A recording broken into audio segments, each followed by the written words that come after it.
A civilization of cleanliness let's begin not in a grand tomb or at the foot of a pyramid, but in the dim rear courtyard of a modest home on the banks of the Nile. Around 1300 BCE, the air is dry. A donkey snoozes nearby. A linen tunic flaps on a reed line in the breeze. A woman is rinsing a tunic her husband's by stomping on it rhythmically in a basin carved from stone, mixing water from the canal with natron salts and clay. This is laundry. Ancient Egyptian style. It's easy to imagine ancient Egypt as a world of eternal monuments and golden sarcophagi, but for most Egyptians royal or otherwise life was made of the everyday, dirt, sweat, sun, and sand, and with all of that came the need to keep clean. To live along the Nile was to live with dust and water in equal measure, and the Egyptians, perhaps more than any other ancient civilization, made cleanliness both a daily routine and a spiritual principle. In fact, to be dirty was not just uncomfortable, it was impious. And so we begin the story, not of battles or pharaohs, but of linen. Endless linen. The reign of linen, and the rituals of washing linen, was the fabric of choice in Egypt, which was avoided for both practical and religious reasons. The wool of sheep was seen as coarse, hot, and unclean. Linen, made from flax fibers, soaked, beaten, spun, and woven by hand, was light, breathable, and beautiful when bleached to the near-white glow prized by Egyptian households. Linen tunics, loincloths, headdresses, bedsheets, bandages, even scrolls, were all part of the flaxen fabric ecosystem. But linen came with one significant problem. It got dirty fast. Egyptians didn't use soap in the modern sense. Instead, laundry was done using natron, a naturally occurring compound of sodium carbonate, baking soda, and sodium chloride found in dry lake beds. This substance was abrasive, drying, and slightly caustic, excellent for scouring linen, and coincidentally, the same ingredient used to mummify the dead. It was scrubbed into fabric using stones, or trampled into the weave, with bare feet. Laundering was labor-intensive. You didn't wash a single garment. You laundered in Bechesa, weeks' worth, maybe two, all at once. Clothes were dried on woven racks, or laid flat on rooftops, where the scorching sun bleached them brighter. With every wash dot. This applied to everyone, from the lowest field hand to the most exalted pharaoh. Clean linen wasn't optional. It was expected. We even find records on estraka, the pottery shards, ancient Egyptians used like notepads of workmen at Deir el-Medina, the village of the tomb builders, receiving laundry breaks. In fact, some absentee notes explain a worker's absence as washing his clothes. Evidently, this was a reasonable excuse. And who did the washing?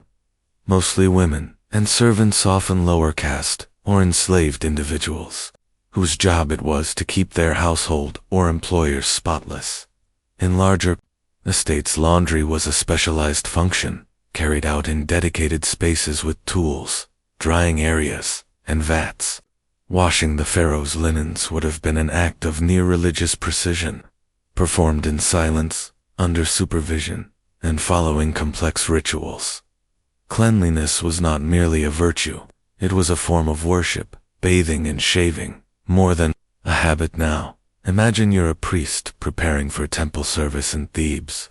Before stepping into the sacred space, you must perform ritual purification. This means bathing multiple times a day in cold water. No soap again, but natron and scrubbing. Priests were expected to shave their entire bodies head to toe every few days. Hair, like wool, was a contaminant. Even eyebrows were sometimes removed. This practice wasn't limited to priests. Many elite Egyptians kept themselves similarly groomed. The result? An image of Egypt where cleanliness was part of the cosmic order. Dirt was disordered. To be clean was to be aligned with math, the principle of harmony and balance. Even common folk aspired to this standard. While full baths weren't daily for the working class, rinsing, washing hands and feet, and changing clothes were regular activities. Children were bathed frequently. Even in poorer homes, water jars stood ready for quick washing. Public bathhouses wouldn't come until later civilizations. But private cleanliness was deeply embedded. Body odor, of course, was a problem in the heat, and the Egyptians tackled it with an unexpected array of deodorants and perfumes. Concoctions of ground carob, myrrh, frankincense, and even cinnamon were applied to armpits. In some tombs, cone-shaped perfumes have been found, wax cones, believed to melt slowly, releasing scent, while there's debate about whether these were real or symbolic. The idea that smelling pleasant was linked to divine favor is well attested. Cleanliness in the afterlife, of course. What was true in life was doubly true in death. Mummification was, in essence, the final and most extreme form of washing. The body was drained, emptied, stuffed, packed with natron, and left to dry. Then it was anointed with oils and perfumes, wrapped in linen layer upon layer, each carefully tied. Tomb inscriptions detail the process with clinical precision. One passage from the Book of the Dead reminds the soul, "You are pure, you are clean, your linen is fresh." In the Egyptian worldview, to enter the next life unwashed would be a kind of cosmic embarrassment akin to showing up late and muddy to a banquet with the gods. As you sit now in this imaginary courtyard, linen swaying on the breeze, the sound of foot treading over basin stones nearby, a question lingers in the air like dust. If being clean was a sacred duty, how did Egyptians handle the dirt they could never escape? List, sweat, and the desert itself. Section 2, Lice, Sand, and the battle against the unseeable. You wake early. The Nile breeze is still cool, and the buzz of flies hasn't begun. You reach for your tunic, freshly laundered yesterday's smooth, almost papery linen, folded in a basket beside your mat. And yet, there's still a problem. You scratch your scalp. Then again lice. Again, for all their obsession with hygiene, the Egyptians were constantly at war with an invisible enemy. Parasites. Lice, fleas, and skin conditions were the unwanted companions of even the most fastidious Egyptian, and unlike dirt, which could be washed off, lice clung stubbornly to hair, seams, and underlayers of linen. Which is why, for the Egyptians, cleanliness wasn't just about staying clean, it was about staying ahead. The case for baldness, one of the simplest and most effective Egyptian solutions, was removing all body hair, especially the hair on the head. Most men, and many women, especially in higher classes, shaved their heads completely. This wasn't just for religious or cosmetic purposes. It was practical. No hair, no lice. For women, wigs were common. These elaborate hairpieces, made of human hair or plant fibers, could be styled, scented, and kept free of infestation, provided they were properly maintained and stored. Servants were often assigned to clean wigs with heated oils and combs. Children, too, were typically shaved, with one or two side locks of hair left as a decorative or symbolic gesture. The result was a population that looked sleek, smooth, and perpetually untroubled by lice, at least in theory. Yet lice were persistent. Archaeological evidence from mummy hair and ancient combs tells us lice were still a common problem, even among elites. The combs themselves, two-sided, finely carved ivory or wood, often bear grooves, worn down by constant use. They were not decorative. They were tools of battle. And what about those who didn't shave? They likely coped with oils, castor moringa, or sesame oil to smother lice, paired with relentless combing and regular laundering of headcloths, tunics, and bedding. Some even burned small incense pots beneath garments, letting the smoke infuse their linens to drive out vermin. A dusty world and a daily wipe-down list weren't the only nuisance. Egypt was a land of sand, and sand got everywhere, into food, between teeth, into hair, eyes, and clothes. Desert windstorms could carry grit that scratched skin and caused irritation. In some tombs, you can still see preserved eyes, rimmed red, from a lifetime of squinting against sand-blown wind. For this reason, Egyptians made frequent use of cosmetic pastes, not just for beauty, but as practical protection. Kohl was applied not just around the eyes for aesthetic reasons, it also served as a sunblock and fly deterrent. Green malachite, another mineral used in eye makeup, had antibacterial properties. Skin creams and ointments were equally utilitarian. Workers lathered themselves with animal fat or beeswax to shield their skin from chafing and dryness. Wealthier citizens had access to imported ingredients: myrrh, cinnamon, frankincense, and lotus oils, which turned a basic skincare regimen into a ritual of luxury and scent. Imagine wiping yourself down at night not with a shower, but with a damp cloth, soaked in herbal water. You clean your arms, your feet, behind the ears, the folds of the neck. A servant might help you apply oil to your scalp. You would go to bed sticky with ointments, but protected. It was a world of constant maintenance, not unlike our own, but with fewer tools, no air conditioning, and very little relief. Public workers. Private cleanliness. The workers who carved tombs in the Valley of the Kings had a reputation for precision, and for a surprising level of self-respect when it came to hygiene. At Deir el-Medina, the state-run village of artisans and masons, every worker had access to latrines, water basins, and even a rudimentary drainage system. Archaeologists have found toiletry kits in small leather pouches, combs, tweezers, even miniature razors. And while we can't know how often these were used, the evidence suggests that cleanliness was a valued part of even working-class life. One Astrakhan again, a pottery shard used for informal notes, records an exchange between workers complaining that a colleague smelled so bad they refused to sit beside him. Social consequences for skipping your linen rinse or failing to scrub yourself down were real. You might lose friends, or at least your lunch companion. This wasn't limited to men. Women, too, are represented in these domestic scenes. Laundry, bathing, children, combing hair. For them, cleanliness was also a form of status. A well-laundered garment was evidence of discipline, control, and care. To be disheveled was to invite judgment.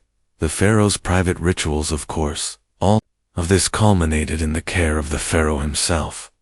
A living god could not afford lice, nor could he be seen with sweat stains or dust. We have very little direct evidence about the king's hygiene routines, but fragments from temple records and court documents suggest a cadre of servants responsible for grooming, dressing, oiling, and perfuming the royal body. One line from a relief in the Temple of Karnak mentions those who anoint the flesh of the Horus king. Another refers to keepers of the linen of Pharaoh, a title implying not only laundering, but perhaps the management of ceremonial vestments and their condition. Imagine the process. Each morning, the pharaoh's attendants gently wake him. They present warmed cloths, soaked in lotus water. They check the seams of yesterday's garments for wear. They anoint his scalp with perfumed oil, ensuring there is no irritation, no dryness. He is dressed in crisp white linen, possibly with pleats set, using starch and heat. He walks out into the open air, not just as a man, but as an image. To appear unwashed would have been an affront to the gods.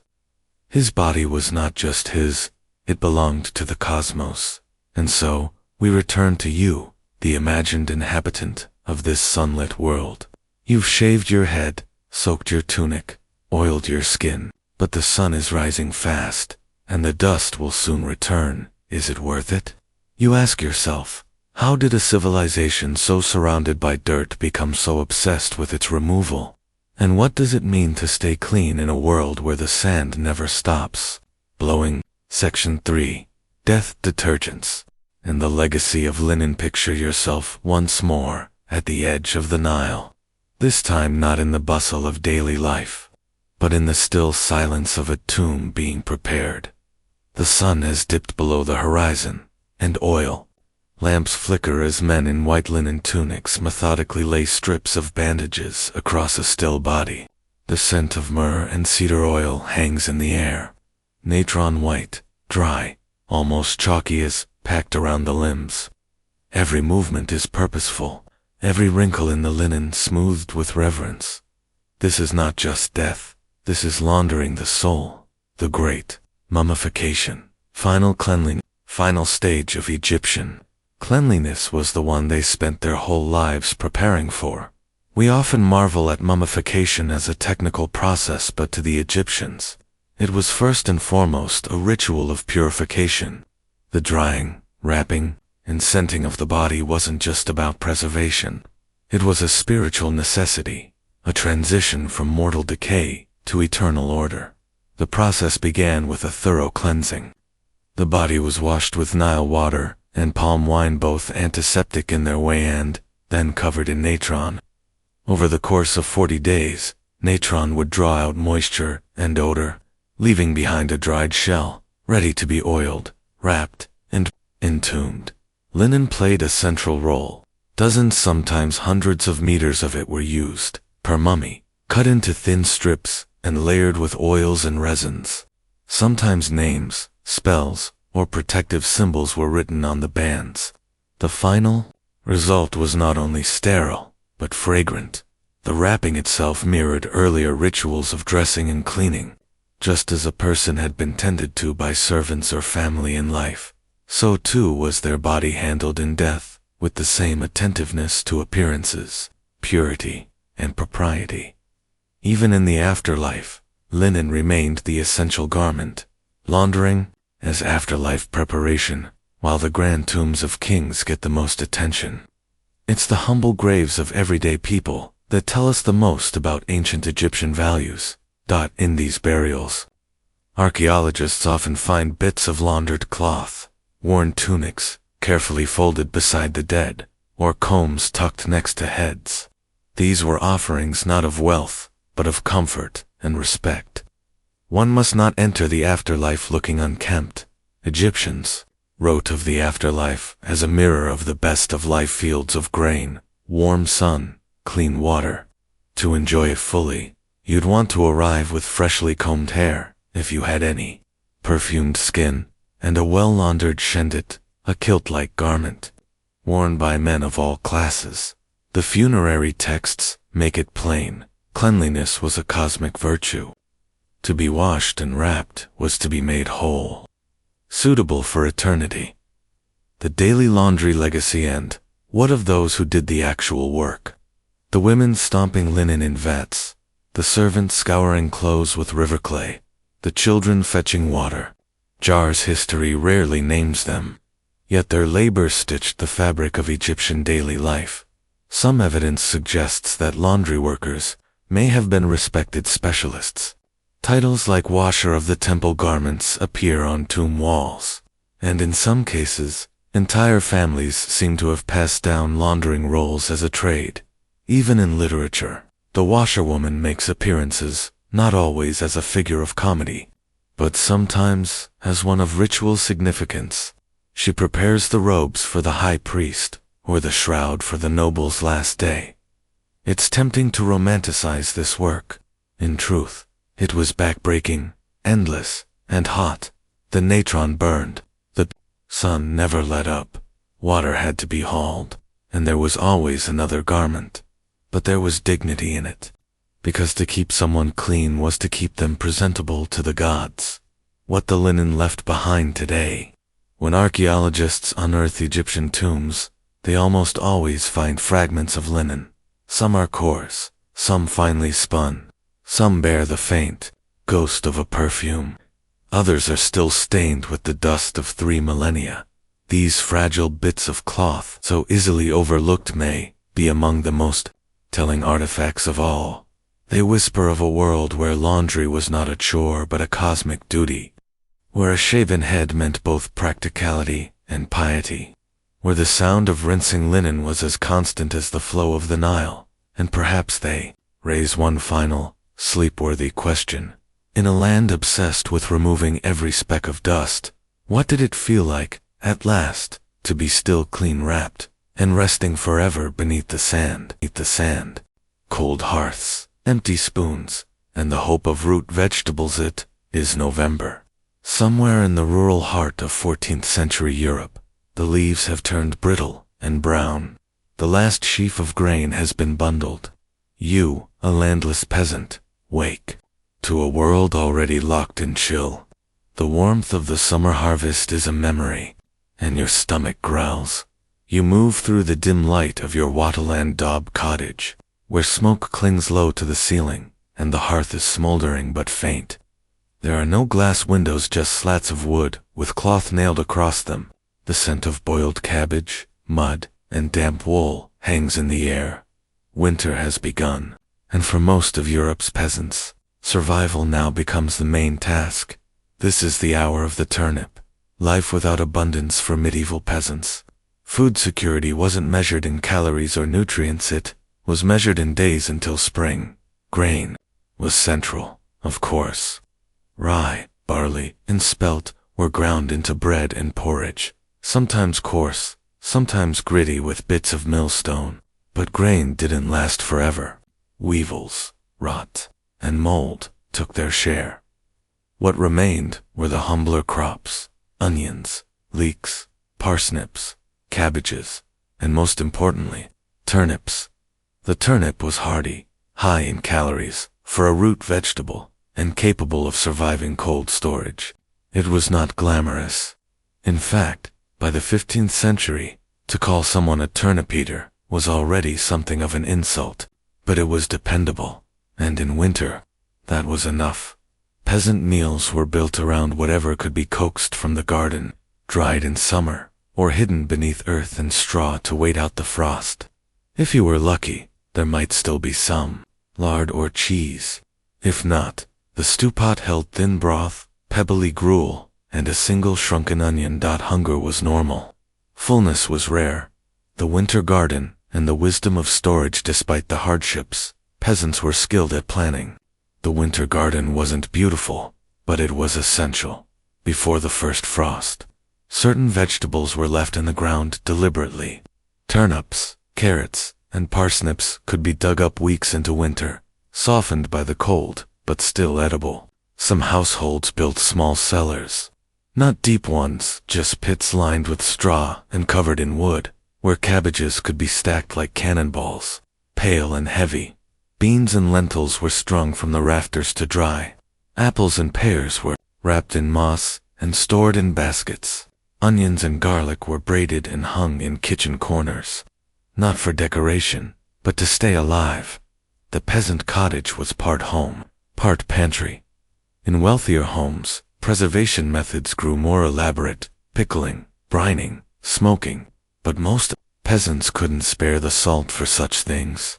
What they could afford was effort, the labor of wrapping, storing, checking, rearranging, the careful judgment of whether a turnip had gone soft or was merely cold.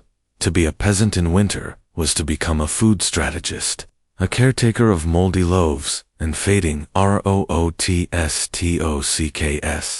meatless months, and the church calendar if you had dreams of roasting meat beside a roaring hearth. Let them fade. Meat was rare, especially in winter. Slaughter usually took place in late autumn, when animals couldn't be fed through the cold months. A pig might be salted or smoked and shared among several families. A chicken might be saved for Christmas or a deathbed. But most of the time, you were not eating meat. You were eating broth made from bones, or stew with bacon fat stirred in. Some winters brought no meat at all. Compounding this was the church calendar, which prescribed dozens of fast days, over 100 per year, when meat, eggs, and dairy were forbidden. In practice, peasants often bent these rules, but the influence was still felt. For entire stretches, meals were entirely vegetarian, though not for moral or health reasons, but out of necessity and doctrine. Imagine waking every day to the same meal: boiled root vegetables with barley gruel, perhaps, if you were fortunate. A crust of coarse bread dipped in something vaguely warm, and still you kept going. You kept waking. You kept preparing meals. You kept feeding children and repairing shoes and carrying firewood and hoping that the cabbages would last until March. Winter was not a single event. It was a daily negotiation with hunger, and yet, people survived it generation after generation. How? What small rituals made the difference between despair and endurance? What? Warmth was found not in food, but in community, habit, or hope. Rituals of survival, warmth, work, and the quiet war against hunger. Let's return to the narrow dirt path outside your cottage. A sheen of frost covers the field. The plow is stored, the oxen penned. Your breath makes pale clouds in the air, and the soil, once tilled and giving, is now frozen into place like a sealed chest. Yet life continues, not with grand gestures, but in hundreds of repetitive, careful tasks. This is the season of doing things slowly, and doing them well enough to avoid disaster. How to stay warm without firewood?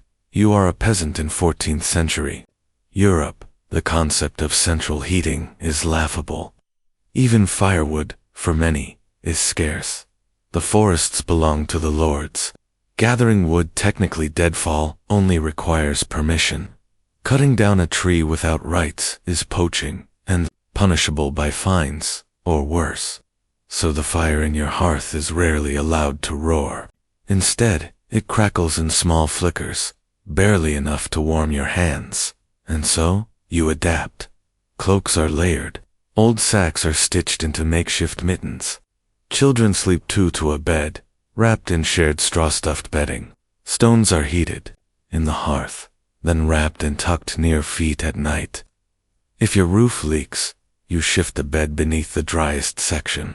If your walls let in wind, you hang a thatch mat or old tunic to block the draft. You do not expect comfort, but you do know how to minimize misery. Even livestock help. Chickens are brought indoors at night, not only to keep them safe from foxes, but to lend a few degrees of body heat to the single-room household. You learn not to sit still for long, and during the day, you keep moving. The winter chore schedule, a different kind of busy. Contrary to modern assumptions, peasants were not idle. In winter, they simply shifted their labor indoors. In the absence of plowing and sowing, winter was the time for repairs. Clothes were patched, baskets were rewoven, tools were sharpened, nets were mended, ropes were twisted from flax or hemp. Children gathered manure from the animal pen and mixed it with straw to make a crude fuel known as dung cakes. These were left to dry and could be burned in place of firewood. Women spun wool into thread. Men carved handles for new pitchforks. Shoes were cobbled. Barrels were checked for leaks. If someone in the village had died recently, the winter was often when grave markers were hewn. There was also the small business of fermentation. Cabbage became sauerkraut. Apples and pears turned to a thin, cloudy cider. Honey wine might be made, though rarely drunk in excess by peasants, since alcohol, too, was labor-intensive and usually reserved for feast days.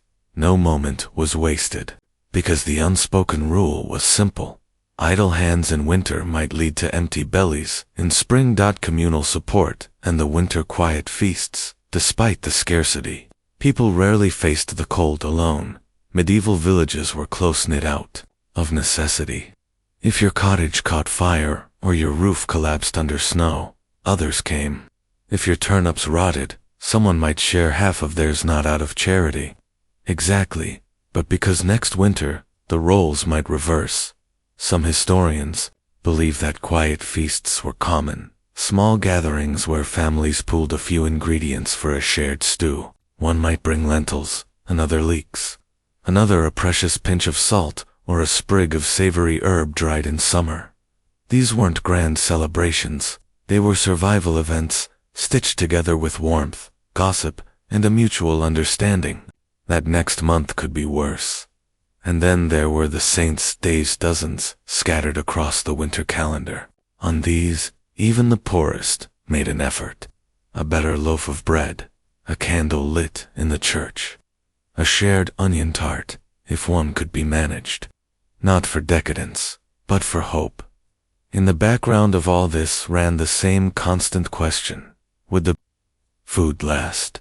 Every trip to the root cellar brought both reassurance and anxiety. The pile of turnips was smaller than last week. The cheese wheel had hardened, last onion had a soft spot, and still, you measured and rationed and hoped. What then?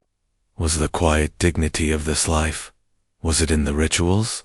In the fact that, despite hunger, the same songs were sung, the same prayers whispered, the same footprints worn into the icy path between home and field? Or was it in the way people remembered each winter when spring returned as both hardship and triumph? Section 3. The long thaw hunger's end, and the ritual of spring. The sun sits a little higher now. Its rays stretch further down the thatched roof. Water drips from the corners of your cottage, forming muddy rivulets along the lane. It is March. The snow still lingers in the shadows, but the earth is beginning to soften. A bird sinks just one end. You pause your work to listen. It's not a song of plenty, not yet, but it is a song of change. You are still hungry, of course, perhaps more than ever. The worst of winter is not always the middle. The deepest pangs come now, when supplies are at their lowest, and planting season is only just beginning. Yet you move differently, not faster, but with a sense of direction. The endless sameness of cold has cracked, and soon there will be work of another kind. The hunger gap. When scarcity peaks, historians call this period the hunger gap, a term that sounds clinical. But in peasant life, it was anything but abstract. By March, most food stores were depleted. The best vegetables had long since been eaten. The last grains, if any remained, were often reserved for sowing. Meat, gone. Salt, carefully rationed. Onions sprouted in their baskets. The cabbages gave up and collapsed into grayish puddles. Milk production hadn't resumed. There might be nettles in the hedges now, one of the first edible greens to return. You would gather them with thick gloves, boil them into thin soup, and sip it slowly, as if it were something grand. This was the season of foraging. Wild garlic, sorrel, dandelion leaves. Anything the goats didn't eat first. And you prayed for your goat to birth healthy kids, for milk, for cheese, for a chance at rebuilding some strength.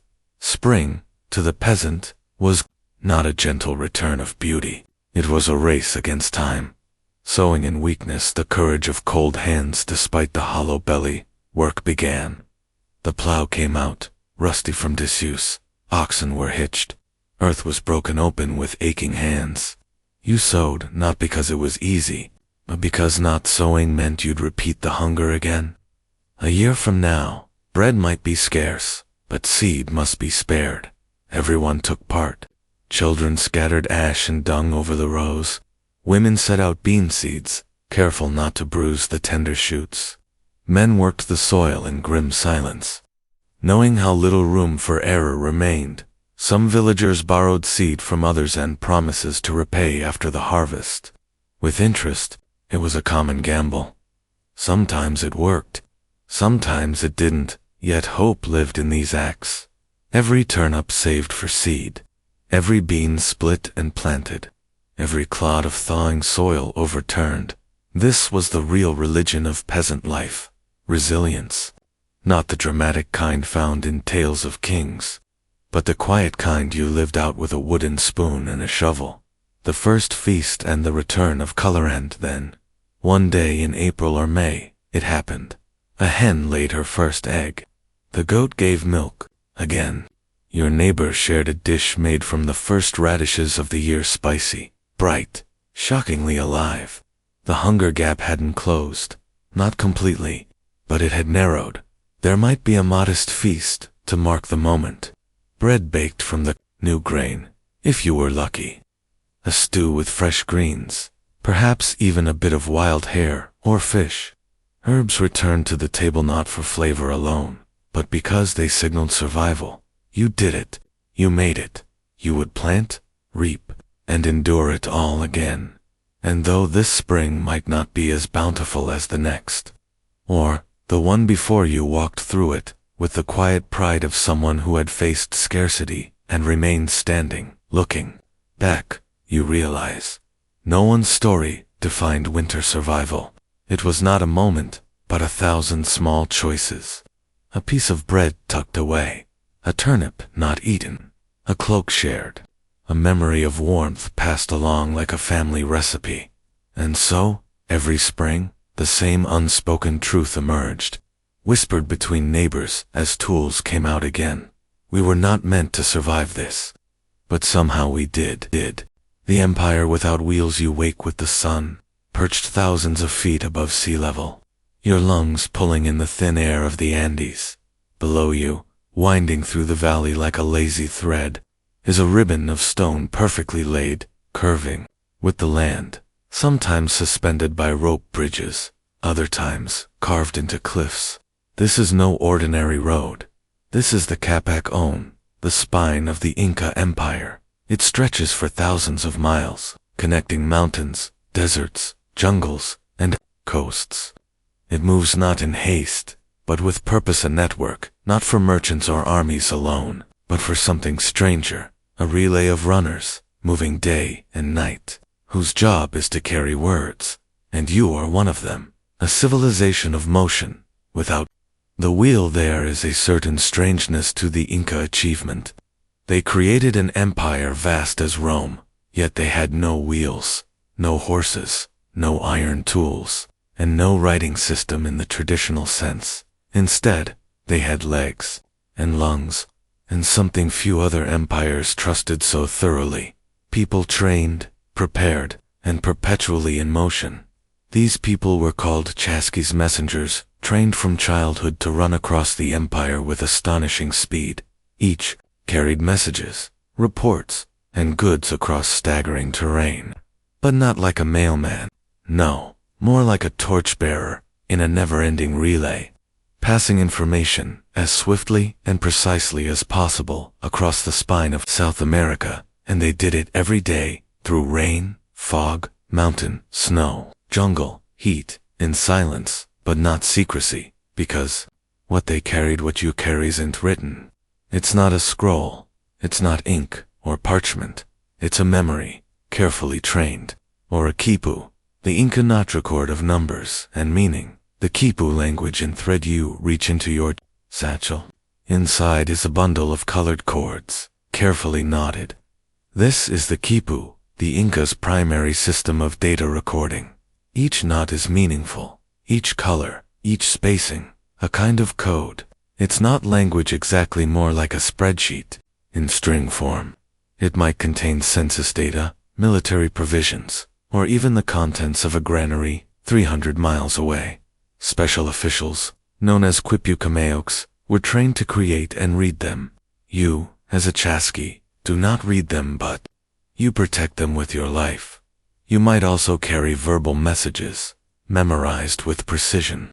A Chasqui had to remember exact phrasing, names, figures, commands, and relay it without error at the next checkpoint. And here's the brilliance. You don't run the full distance. Every few kilometers, there is a Tamboza resting station where the next runner waits. As you approach, you whistle, signaling your arrival. The other runner readies themselves, and you transfer the message, still panting. And then, without fanfare, they sprint away. In this way, a message could travel over 250 miles in a single day. The empire spoke without stopping. It breathed with feet, silence over the mountains. Imagine it now. The road ahead narrows to a footpath carved into the edge of a cliff. Below you, clouds stir. Llamas move in the distance. You feel the familiar weight of the satchel. You remember the whistle you must use to alert the next Chasqui. You check your pace, steady, quick, practiced. There is no script. There are no horses, no drums or flashing beacons. And yet, at this very moment, a message is traveling from Cusco to the coast faster than a Spanish courier on horseback could ever ride. All because of you, because of the relay of memory, because the Inca believed something strange, that you don't need the written word.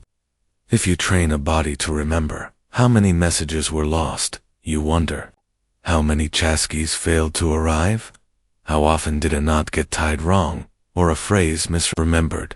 And what were the consequences when a whisper traveling on human feet didn't arrive in time? Section 2. The lives of Chasky's training, ritual, and responsibility. Your breath is even now, your legs moving without thought along a well-trodden stone path. But this is no ordinary jog through mountain air. This is a route known only to a few. Not every child in the empire is chosen. Not every runner makes it past the training fields. To become a Chasky is not only to carry messages, it is to hold the pulse of an empire between your shoulders. One missed step, one late arrival, and a decision made in Cusco might fail to reach a governor in time, or a storehouse might miss its delivery before the next feast day. So you run, not with panic, but with a learned kind of grace, a lifetime of preparation packed into each step. The path to becoming a messenger. Most Chaskys began as boys, plucked from the fields of their home villages after showing promise in athletic games. Perhaps they won foot races during sacred festivals, or perhaps a traveling tax collector spotted their wiry frame and steady breath and made a quiet note. They were then sent for training in Tambo schools, where they learned not only how to run, but how to memorize. You might train with songs at first, rhythms to help imprint facts in the mind. You'd learn names of villages, counts of llamas, daily rations, then longer passages, formal messages from a noble to a provincial governor. And always, accuracy mattered more than speed. Mistakes were punished gently at first, and later, with more severity. For in the Inca world, where no one could read your message off a page, the trust was placed entirely in your memory, your body, your mind, your silence. That was the Chasky's code. Tambos. The beating hearts of the road. You arrive now at a tambo, one of thousands dotting the Inca road system. It's modest, just a few stone rooms and a cooking hearth, but it's also a lifeline. You rest, if briefly, and trade your message with the next runner. He's already standing by the roadside, watching for your silhouette. These tambos were more than inns. They were hubs of imperial order. Here, food and water were stored, runners were housed, and local administrators might even sleep during their travels. Some tambos had small garrisons. Others had little more than a bed of straw and a pot of stew. But all of them were positioned with mathematical precision, about every 6 to 9 kilometers, ensuring that a runner never lost momentum. A well-run tambo system meant that an emperor in Cusco could send out a call for troops, and within 48 hours, soldiers could be assembling from hundreds of miles away. The empire was fast, because its roads never slept. Messages of the empire. Not every message you carry is dramatic. Some are simply tallies: how many llama hides were counted in Paria, how much maize in the storehouse in Vilcasuaman, a noble's birthday request, a note about weather, the emperor's thoughts on a ritual harvest in a distant valley. But now and then, the message is heavier. You might carry a summons for war, a directive to build a new aqueduct, a warning about a rebellious village, or a dangerous Spanish priest seen near the coast. And sometimes, you carry a quipu with numbers you do not understand. You only know they are important. The cord is dyed with indigo and tied with complex knots. The last time you saw one like it, the road buzzed for weeks. Afterward, with hushed talk of new orders from the Sapa Inca himself. Your job is not to question.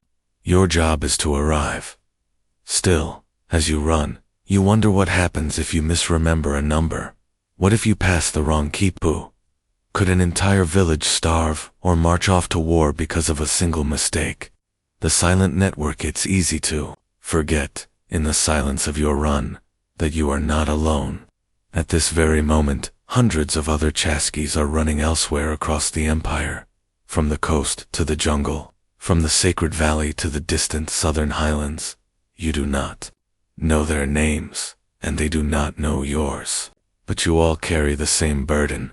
A string, a memory, a nation's pulse. No one applauds when you pass. No statues are carved in your honor. And yet the empire runs because you do. How long can this system last, you wonder? Can this network of runners outpace the horses and cannons creeping in from the sea? When the Spanish arrive in greater numbers, will they see your cords and your running feet as strange relics? Or will they understand? And will they listen before the messages fall silent? Fall silent. Section 3.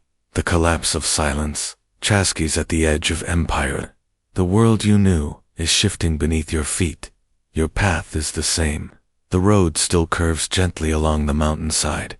The llamas still graze the same tufts of scrub grass. And the tambos still wait with stew and shelter. But the messages have changed. There is fear in the cords now new knots. Strange messengers with pale skin and metal hats, moving not on calloused feet, but on four-legged beasts the people have no name for. The Chasqui runners still run, but they are now racing against a future that does not understand them. First contact. A message to Lethier is 1532. Far from Cusco, in the lands near the coast, strange figures disembark from wooden ships.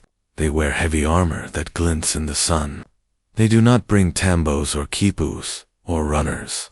They bring diseases, animals, and letters that Chasquis cannot read. You hear rumors passed not by message, but by whispers among tambo cooks and fellow runners. The strangers ride animals faster than any man. They carry sticks that thunder and kill, and most terrifying of all, they speak commands into each other's ears, and the others obey immediately without cords, without runners, without memory training. This, you cannot understand. You are told to keep running, and you do. You carry a quipu south, then west, then return with a new set of cords. Reports of strange deaths in the highland villages. Whole towns gone silent overnight. Messages arrive in Cusco from every direction, all saying the same thing. Something is coming, and the road may not be fast enough. The end of the line in November 1533. Word comes by runner Lahopa, the Sapa Inca, has been captured by the Spaniards. You are ordered to deliver a message to Cajamarca. It is a desperate negotiation, a plea, a bribe, perhaps, the quipu suggests. If the foreigners are given rooms full of gold, they will leave. You carry the message with legs made of smoke. You arrive, but you are too late. The emperor, though ransomed, is dead. The Chasquis run anyway, even now, as the Spanish move deeper into the mountains, as their missionaries build churches atop temples, as their roads begin to stretch awkwardly over the ancient stone roots. You and others like you keep the silence alive, the quiet resistance for. Years after the conquest, the Chasqui system continues in the shadows, not for imperial orders, now but for survival. Villagers pass quipus in secret, record births and harvests in colored knots, pass warnings about tax collectors and corrupt officials through hidden runners. Even when the Spanish outlawed the use of quipus, declaring them heretical, satanic, even the runners do not stop, because what you carry is not just a message, it's memory, an unbroken thread of culture, stretched across time. And though the empire has fallen, the roads remain in. Some places, they are still used. In small mountain towns, children still run errands, barefoot along stones their ancestors once raced across. Farmers trace paths made before wheels, before steel. Sometimes, even today, a traveler hiking in the Andes might stumble across a carefully preserved stretch of the Capac Onand. Imagine the sound of footsteps, the light whistle in the wind, the rush of a Chasqui passing through fog at dawn.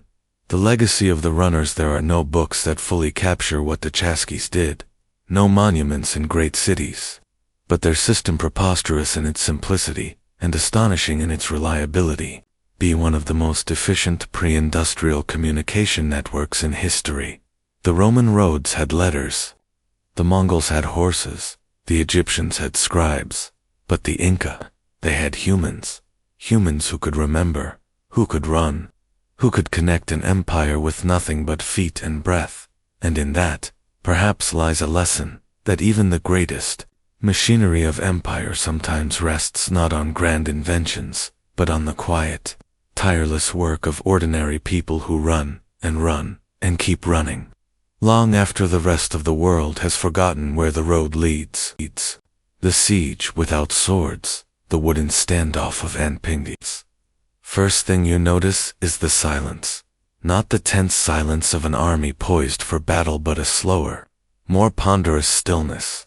There is no clatter of swords, no horses lined up for a charge. Only the creaking of ox carts and the sluggish lap of water against wood. You are not in a battlefield. You are in a rice paddy near the town of Anping, in the heart of the Song dynasty, and you're about to witness a siege by infrastructure. A brief context: the Song dynasty and strategic. Bourdamit is the early 12th century, and the Song dynasty, for all its glittering poetry and painting, is not known for its military genius. The Song emperors, more comfortable in gardens than in armor, often preferred diplomacy, taxes, and technology to brute force. And so, when neighboring invaders like the Jurchen or Western Shia began threatening Song borders, the dynasty didn't immediately reach for swords. It reached for maps, engineers, and civil servants. This is the world that births the siege of Anping. A siege, not of fire, but of logs. The town no one wanted to fight, for Anping was not a capital, nor a city of great wealth. In fact, it was more of a backwater nestled near the Wai River. It served as a minor transport hub for grain, shipments moving between north and south. But in the year 1121, it became important. A group of rebels had seized control of the town. They weren't numerous, and they weren't particularly well armed, but they had timing. The Song army was spread thin, and other frontiers were aflame with more dramatic battles. So instead of storming Anping directly, the court made an unusual decision: cut off the water and block the boats. Enter the log builders. The Song dynasty had long understood that rivers were its lifelines. Armies moved on boats. Tax shipments came in barges. Messages traveled faster on water than by land. So when the court commissioned a local engineer Chen Yalbo to deal with Anping, he did not draw up a battle plan. He designed a blockade of driftwood. The plan was almost embarrassingly simple: dam the Wai River upstream with massive piles of logs, silt, and bamboo scaffolding. Wait for the town to run out of food and clean water. Then, when the rebels were sufficiently miserable, walk in. It was, quite literally, a siege of sediment. How to starve a city without firing a shot. Construction took weeks. Hundreds of laborers, not soldiers, gathered upstream. They built their blockade in full view of the town. No one fired arrows.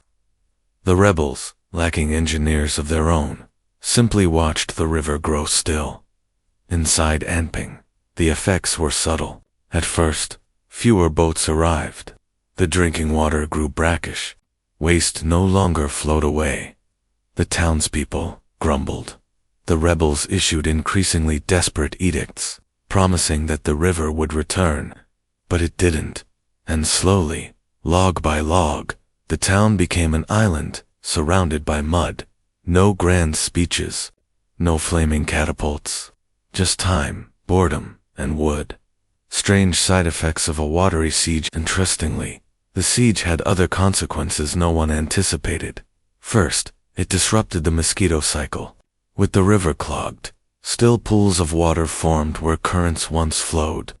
Malaria broke out not just in Anping, but also in the camps outside. Second, merchants downriver complained bitterly.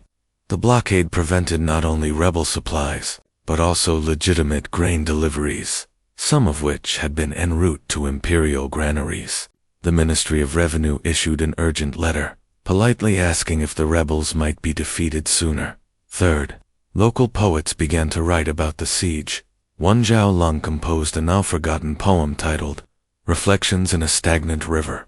Its first line, preserved in a scroll, found centuries later, reads, "The boat waits not for war, but for wind that never comes." A siege that worked a little too well. After 2 months of this watery standoff, the rebels in Amping gave up. They opened the town gates, begged clemency, and surrendered. No bloodshed, no battle. The logs were removed, and the river resumed its lazy journey to the sea. But the town never quite recovered. Anping's brief moment in the imperial spotlight faded, and the next year, a flood destroyed much of what remained. Still, for a moment, it had been the site of one of China's quietest military victories. Yet the story of Amping raises a strange question. In a world so often obsessed with dramatic battles, is it possible that the dullest methods are the most effective? Section 2. Bamboo, bureaucrats, and boredom, the hidden machinery behind the siege. If you've ever waited in line at a government office, you already understand the essence of this section, because the siege of Anping wasn't won by generals or soldiers but by paperwork, permits, and tedious logistical mastery. Before the first log hit the Wai River, entire bureaus had to stamp, file, and approve the concept of weaponizing driftwood. Welcome to the unsung world of Song Dynasty administration, where wars were sometimes won with ink. The ministry maze. How a siege got stuck in paper to blockade a river during the Song Dynasty. You couldn't simply call for bamboo and hope for the best. First, a regional military governor had to request support from the Ministry of Public Works. The ministry would then consult with the Ministry of Rights in case temples might be disturbed, the Ministry of Revenue to check for tax conflicts, and the Board of War, who, ironically, had very little say in the matter. Each office required a seal, and each seal required 3 copies, one for the capital, one for local archives, and one for redundancy. Add to this the inevitable delays caused by dragon boat festivals, calligrapher shortages, and one famously misplaced map scroll, and you begin to understand. The siege of Amping was a miracle of bureaucracy. The materials list, how to build a river-sized plug. When the blockade was finally approved, the actual work began. Chen Yaobo, the local engineer in charge, was not a man of great ambition, but he was a fan of lists. He compiled an extensive record sum, of which still survives, of what was needed to execute his logjam plan. It included 11,000 cut logs, mostly pine, some with bark still on, 340 bundles of bamboo, lashings, 1,200 sandbags to anchor the upstream dam, 80 ox carts, 12 carpenters, 24 labor supervisors, likely more trouble than help, 7 scribes, 1 diviner. To ensure the spirits of the river wouldn't retaliate, each component had to be sourced from nearby provinces and moved overland, or by raft. Ironically, using the very river system the blockade was meant to shut down. Chen noted in his journal that oxen are not fond of mud, and teamsters are not fond of oxen. Several transport delays followed. Life in the camps. The siege without drama. While the rebellion in Amping was already flagging by the time the logs arrived, the siege itself wasn't exactly exciting for the men camped outside. Letters from that period describe a scene of slow monotony, soldiers playing chess on rice sacks, cooks boiling turnips into oblivion, scribes composing poetry out of sheer boredom. One particularly long-winded report from a junior inspector describes a goose chase, literally, when a supply goose escaped and eluded capture for 3 days. The biggest event of the second month, a large rainstorm that caused a logjam to briefly break apart, sending dozens of wooden beams cascading downstream and startling a fleet of unrelated fishermen. No one died, but one government canoe was mildly damaged, leading to a strongly worded complaint to the Ministry of Revenue. The strange economics of inaction. Despite the inactivity, the operation drained resources rapidly. Engineers had to be paid, so did scribes, cooks, ox herders, and even the bamboo cutters. And though not a single battle took place, the siege of Anping became one of the most expensive minor operations of its decade. All for a town that held little strategic value. Yet, interestingly, This was seen as a success. Why? Because it preserved human life. Because it used knowledge, not violence. And perhaps most importantly, because it gave hundreds of minor officials something useful to do. One minister, writing in a court memorandum afterward, described the siege as a perfect demonstration of Confucian principle. Order prevailed. No screaming. A siege with no songs, and like other great battles of Chinese history, epic standoffs filled with flaming arrows, heroic last stands, or dramatic charges. The siege of Amping left behind no ballads, no operas, no colorful banners.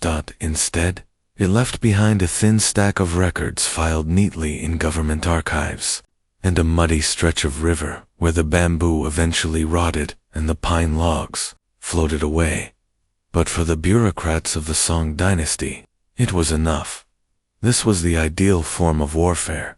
No chaos, no glory. Just strategic dullness in service of peace. Yet, that raises another question.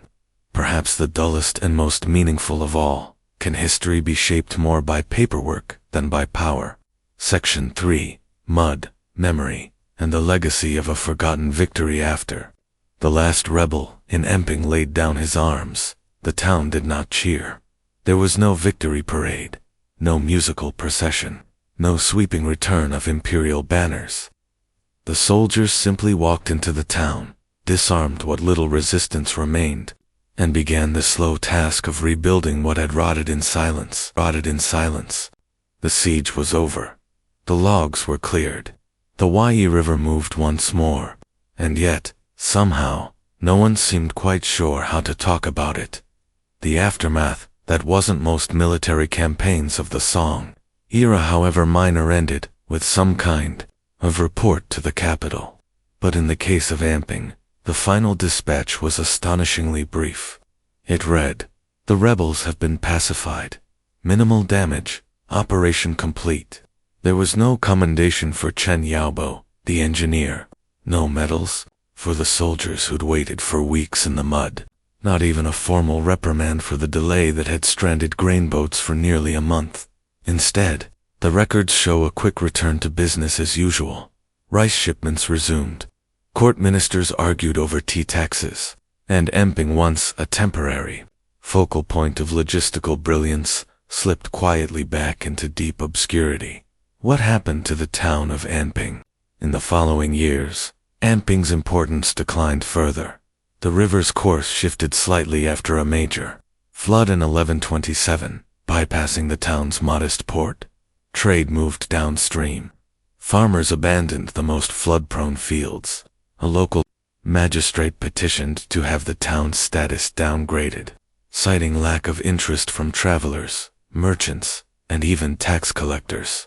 By the 13th century, Amping no longer appeared on most maps. Today, it is difficult to even locate the exact site of the siege. Scholars argue over whether the blockade was near the modern Yi River or one of its ancient, now diverted tributaries. Archaeological digs in the area have turned up the occasional rusted nail or bamboo fiber. But no definitive traces of the famous logjam remain, and so, like so much of the Song dynasty's quiet genius, Amping was lost not in violence, but in time. The strange survival of a single scroll. There is, however, one curious survivor. A scroll. It was discovered in the 18th century, stored in the back room of a crumbling Taoist temple hundreds of miles from the siege itself. The scroll, written in slow, deliberate brushwork, is a technical document, a manual for emergency river control using mobile wooden dams. Scholars believe it may have been authored by Chen Yabo or one of his assistants. It contains diagrams painstakingly labeled of how to stack logs for maximum current resistance. It includes detailed tables on how long different woods float and at what weight they begin to sink. It even recommends certain trees. Mulberry is polite but weak and suggests bringing additional bamboo for inevitable breakages and sudden goose attacks. The manual was so dry, so technical, and so utterly devoid of drama that it was preserved for centuries because no one thought it worth stealing, and yet, it offers rare proof of what actually happened on that muddy stretch of river.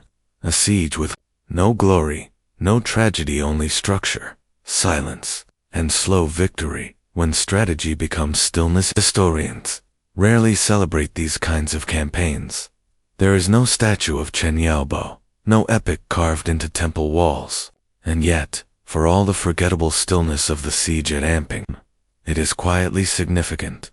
It showed that war did not have to be a blaze of action, that a town could be reclaimed, not with swords, but with calculations, and that perhaps the truest victories are the ones that leave nothing behind but calm.